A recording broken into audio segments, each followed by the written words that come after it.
21 ambulansya at 3 mobile clinic ang ipinamahagi ng Ministry of Health sa napiling benepisyaryo ng mga miyembro ng BTA Parliament.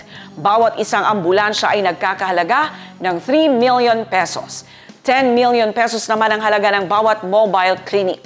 Isa ang tanggapan ni MP Hashemi Dilangalen sa mga nagbigay ng ambulansya. Ang detalye mula kay Joelyn de la Cruz. Formal nang isinagawa ngayong araw ang turnover ng 21 ambulansya ng 3 mobile clinic sa Ministry of Health BARM Office. Ipinamahagi ito ng MOH sa mga napiling benepisyaryo ng mga miyembro ng BTA Parliament sa ilalim ng kanilang Transitional Development Impact Fund 2024. Bawat ambulansya ay nagkakahalaga ng 3 million pesos at 10 million pesos naman ang halaga ng bawat mobile clinic. Isa ang tanggapan ni Member of Parliament Hashemi Dilangalen na nagbigay ng ambulansya sa Barangay Dados, Dato Oden, Sensuat Municipal Health at sa Cotabato Sanitarium and General Hospital. So ngayong araw na ito ay nag-conduct po tayo ng turnover ceremonies ng mga land ambulances po na ating tinarget po sa ating Transitional Development Impact Fund na kung saan biniyayaan po natin ng 2 land ambulances ang isang barangay sa Dato din Sinsuat at isang land ambulance po sa Cotabato Sanitarium General Hospital. As far as I remember, ang worth po nitong mga ambulance na ito ay 3 million pesos po.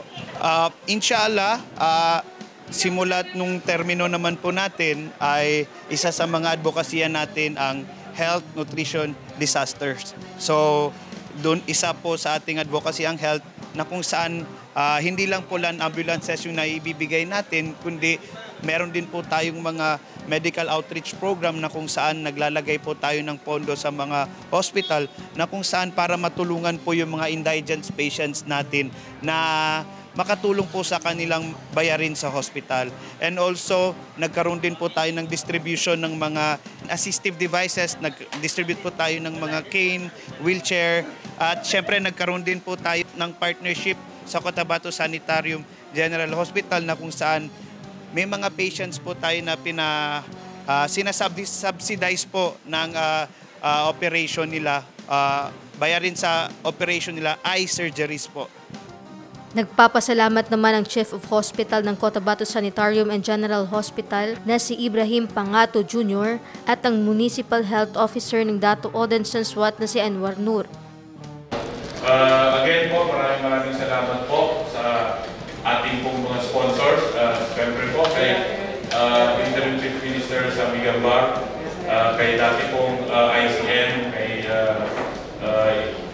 Kagi Murat, sa ating pong MOA Secretary, kay Dr. Sinulinding, sa lahat po ng mga MPs po na patuloy na sumusuporta sa healthcare po sa Bangsamoro. Alam po natin na malaki po yung challenge po natin para po maiangat natin yung healthcare sa BARM po dahil po isa po tayo sa medyo mababa po yung ating kaalaman and yung ating pong services po. So, makakaasa po kayo na po yung binigay po na ambulansya po sa amin ay alagaan po namin. Hindi lang po para sa ospital, hindi po para doon po sa ating mga patients po na nangangailangan ng servisyo po ng Cotabato Sanitarium and General Hospital. In behalf po ng MTU DOS, RHU DOS, gusto ko na rin pasalamat sa tulong ng ating mga MP, especially sa aming pinsan, na binigyan kami ng another ambulance. To be exact po, this is the 3rd ambulance po na nakuha ng Dato Municipality.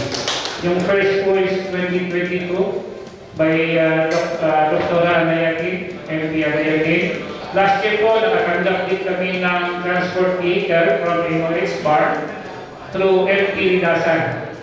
And Alhamdulillah, this year, through my pinsan. So inshallah, madagdagan pa po kasi medyo malaki po yung Dato din Sinsuat. So kailangan pa rin po namin ng more transport vehicle.